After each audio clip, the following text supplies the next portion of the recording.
This is Manal Mansoor, and this is my presentation for class Held 236 on the lightning talk assignment. I took my topic from module number 5 on the topic of religion, ritual, and health. There were some interesting things that I learned in this topic. I just really want to give you some background information before I start asking a question, and I'll give you a background information that what I learned in this topic and how I found my question and how I answered it from the sources in the module. So, firstly, I didn't know that in 2008, 65% of Americans reported that religion is an important part of their daily lives.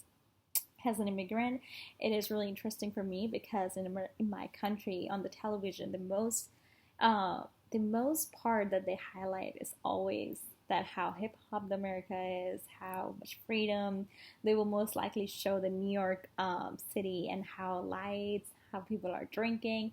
So the religion was kind of always hidden. Like as my personal opinion, I never thought that percentage would be that high. I thought it would be like 19 or 20% because unfortunately they never showed it on the TV, that side of the religion.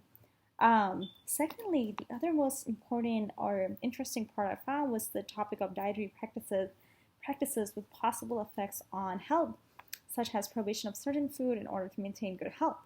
Um, in my religion, personally, we cannot eat pork. It's prohibited due to the fat content and also because it eats its own stuff. Um, and then the second thing, it's, for example, being kosher. We can also, our meat has to be cut in a specific way due to sanitary issues, like the blood has to be completely drained out.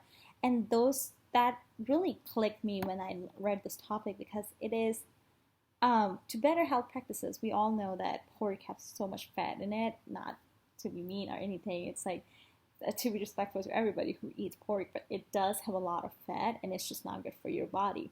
So I can completely relate it to that point that how the religion and the health practices correlate together and bring you a better life or better lifestyle. Thirdly, how religion is thought to correlate to positive outcomes with respect to such as hypertension, mortality, cancer, depression, and other related health issues. Um, and this is really important too because in my personal opinion, I really strongly believe on God, and I strongly believe that whenever I cannot get something, whenever I really want something and I still can't get it, but that entity on me, that God, that okay, maybe He did it because for something better. Everything happens for the reason, and then I kind of like calm myself down. I kind of like, okay, no, this is not for me. This wasn't made for me, meant for me. So that part kind of really clicks with me too, with the depression and how it can bring the religion can bring the satisfaction in you.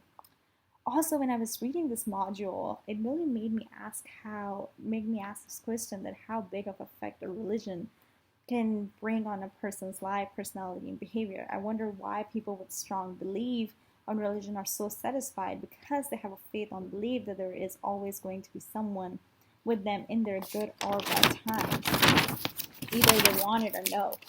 When I was reading this article from National Geographic, not yes, it was actually on the New York Times. When I was reading this article from New York Times, he said that his name is Aaron Kalick, and he said that he doesn't believe, he is so satisfied and so happy because he knows that God doesn't play an exchange policy on you.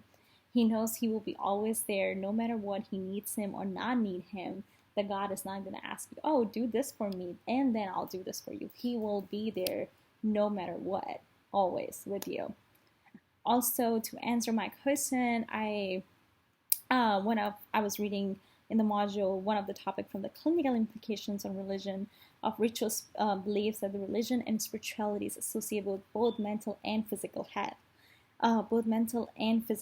For example, in my personal opinion, when you are physically fit, not just like has a body wise, but has a internally, has a mentally, it really, the religion really plays an important part in it because you're kind of satisfied. You have that belief that somebody's going to be there no matter what. And that belief on God, that belief on your own religion, that Oh, like from some people, they have different occasions of happiness. For example, Eid al-Adha. For us, is that, for example, in Christianity, it's baptism. A little cultural happenings really help you have that spiritual belief and help you make that belief stronger and help you come out of this world of like depression and sadness where you can find happiness. And that was my topic for today, and I hope you like it. Thank you so much.